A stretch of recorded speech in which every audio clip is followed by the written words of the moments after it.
Olha, ocorre hoje em Buenos Aires, na Argentina, a reunião da CELAC, a cúpula da Comunidade de Estados Latino-Americanos e Caribenhos. O presidente Lula vai participar do encontro e ontem ele voltou a defender uma moeda comum com a Argentina e chegou a se desculpar pelo afastamento dos dois países durante a gestão de Jair Bolsonaro. Reportagem de Brasília, Yasmin Costa. O presidente Lula participa hoje da reunião de cúpula da Comunidade de Estados Latino-Americanos e Caribenhos. Com a mudança do governo, o Brasil voltou a integrar o grupo depois de 3 anos de afastamento. Ontem, Lula teve reuniões bilaterais ao lado do presidente argentino Alberto Fernandes. Na Casa Rosada, sede do governo argentino, os dois presidentes concederam uma entrevista coletiva. O presidente brasileiro pediu desculpa aos argentinos pelo que ele chamou de grosserias da gestão anterior. Lula ainda defendeu que a relação entre os dois países nunca deveria ter sido truncada. Que eu estou, na verdade, pedindo desculpas ao povo argentino. Que en realidad estoy pidiendo disculpas, perdón al pueblo argentino. Por todas as grosserias. Por todas las groserías. Que o último presidente do Brasil. Que el anterior presidente de Brasil. Que eu trato como genocida. Que yo digo que es un genocida. Por causa da falta de responsabilidade no cuidado com a pandemia. Por la falta de cuidado y la falta de responsabilidad que tuvo durante la pandemia. Todas as ofensas que ele fez ao companheiro Alberto Fernandes. Por todas las ofensas que le dijo al compañero Fernández. Lula ainda confirmou que o BNDES fará investimentos na América do Sul. Eu tenho certeza e estou seguro que os empresários brasileiros têm interesse no gasoduto. Que los empresarios brasileños tienen interés en el gasoducto. Eu tenho interesse que os empresários brasileiros têm interesse nos fertilizantes que a Argentina tem. Seguramente están interesados en los fertilizantes que tiene Argentina. Eu tenho certeza que os empresários brasileiros têm interesse no conhecimento científico e tecnológico da Argentina. Estoy seguro que los empresarios brasileños están interesados en el conocimiento científico y tecnológico que Argentina tiene.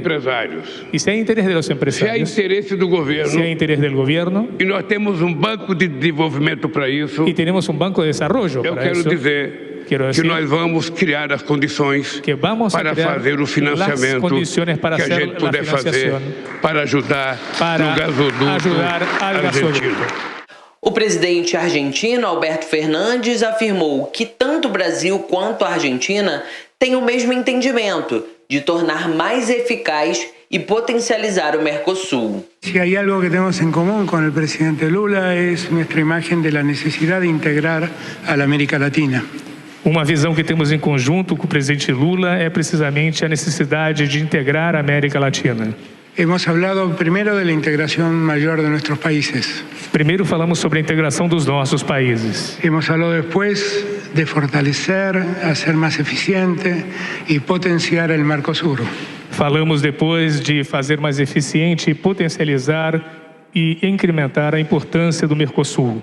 Durante a visita à Argentina, Lula defendeu a criação de uma moeda comum no Mercosul, mas não deu detalhes da proposta. O presidente brasileiro afirmou que, se dependesse dele, o comércio exterior seria sempre na moeda dos outros países, para evitar que houvesse dependência do dólar. Se dependesse de mim, le voy a decir que pienso. Si dependiera de mí, tendríamos comércio exterior sempre nas moedas dos outros países. Comércio exterior sempre com a moeda dos outros países. Para que a gente não precise ficar dependendo do dólar. Para que não estemos dependiendo del dólar. Por que não tentar criar uma moeda comum entre os países do Mercosul? Por que não tentar criar uma moeda comum entre os países do Mercosul? Muitos países do BRICS. Como se tentou fazer com os países do BRICS. E eu acho que com o tempo isso vai acontecer. Creio que isso vai suceder. E eu acho que é necessário que aconteça. E creio que é necessário que suceda. Porque muitas vezes tem países que têm dificuldade de adquirir o dólar. Os ministros da Fazenda dos dois países, Fernando Haddad e Sérgio Massa, assinaram memorandos de entendimento para a integração econômica e também financeira dos países. O texto não cita o termo moeda comum, mas fala em expandir o uso de moedas locais com a intensificação da negociação entre os bancos centrais e outros órgãos responsáveis pelo aperfeiçoamento do sistema de pagamento em moedas locais. Em encontro com empresários brasileiros e argentinos, o ministro da Fazenda, Fernando Haddad, afirmou que recebeu como tarefa do presidente Lula avançar em instrumentos que ajudem a ampliar o comércio entre os dois países. Haddad frisou que o que está em discussão não é uma moeda única. E nós recebemos dos nossos presidentes uma incumbência de não adotar, e eu deixo isso muito claro, uma ideia que era do governo anterior, que não foi levada a cabo, da moeda única. O meu antecessor, Paulo Guedes, defendia muito uma moeda única entre o Brasil e a Argentina. Não é disso que nós estamos falando, e isso gerou uma enorme confusão, inclusive na imprensa brasileira e na imprensa internacional. Não se trata da ideia do ministro Paulo Guedes de uma moeda única. Se trata de nós avançarmos nos instrumentos previstos e que não funcionaram a contento. O ministro da Economia também defendeu a integração entre o continente. Por várias razões, eu sou uma pessoa que defende a integração latino-americana. Sobretudo, o fortalecimento do Mercosul, o ingresso de novos parceiros do Mercosul, a normalização das relações do Mercosul com Bolívia, com Venezuela, com outros pretendentes a integrar o bloco, porque eu entendo que, por mais forte que seja a economia brasileira, hoje, no mundo que nós estamos vivendo, a integração é um elemento distintivo da nossa competitividade.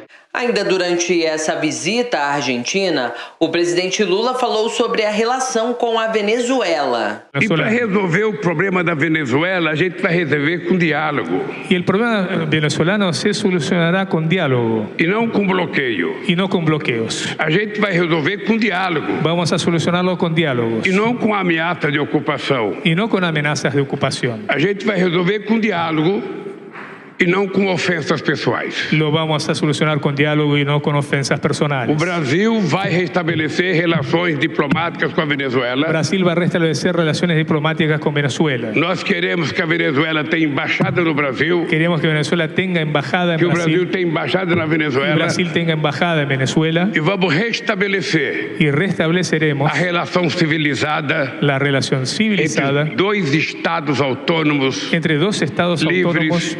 Independentes. Lula defendeu que o diálogo é a saída para que o país volte à normalidade democrática. O petista tinha um encontro previsto ontem com Nicolás Maduro, mas a reunião foi cancelada.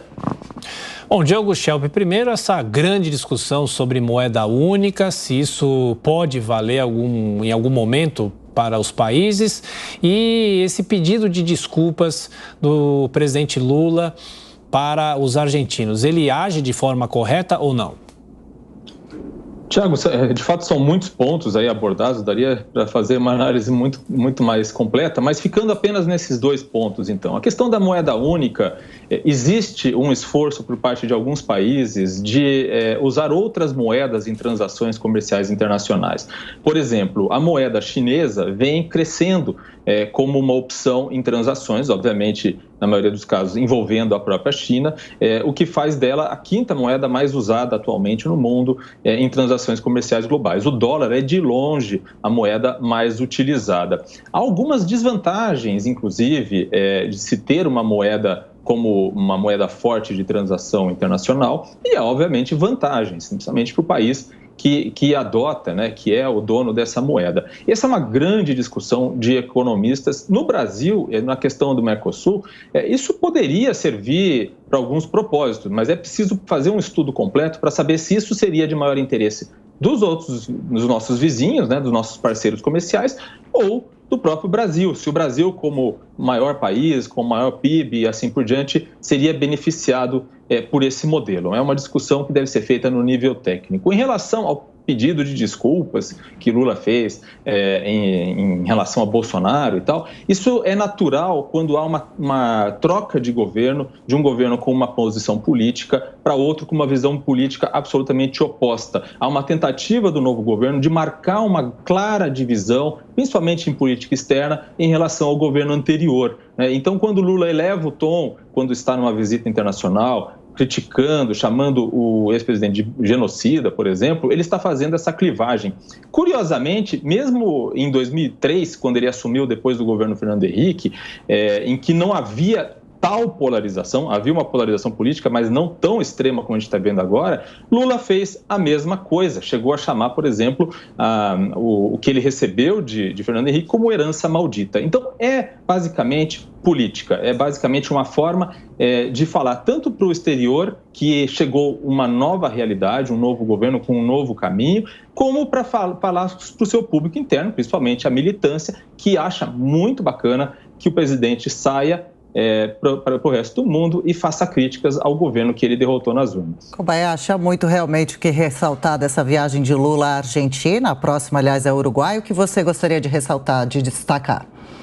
Bom, a gente não pode esquecer dessa manifestação em prol de uma aliança, da retomada das relações diplomáticas com o governo venezuelano. Aliás, o ditador Nicolás Maduro estaria na Argentina para um encontro com o presidente Lula e não foi por razões, segundo o governo venezuelano, de segurança. Mas aí vale ressaltar que não é segurança contra a vida, contra a incolumidade física do presidente Maduro. Na verdade, a segurança dele ir e voltar sem ser preso. Eu não sei qual o fundamento jurídico disso, mas muito foi noticiado a respeito destes riscos que envolvem a presença de um ditador em um estado fora do seu território de governo, de mando, como é na Venezuela. É muito interessante, né, esse método do Brasil de se aproximar, de buscar sempre essa aliança com esses países governados por ditaduras e mais do que se aliançar, de financiar obras públicas com dinheiro brasileiro.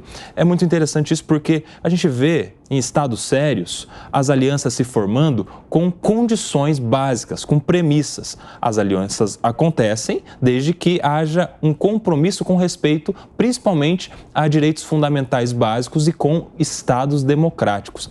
Nós vimos, por exemplo, recentemente, os estados europeus todos aplicando sanções à Rússia pelo fato da Rússia ter iniciado uma guerra contra a Ucrânia.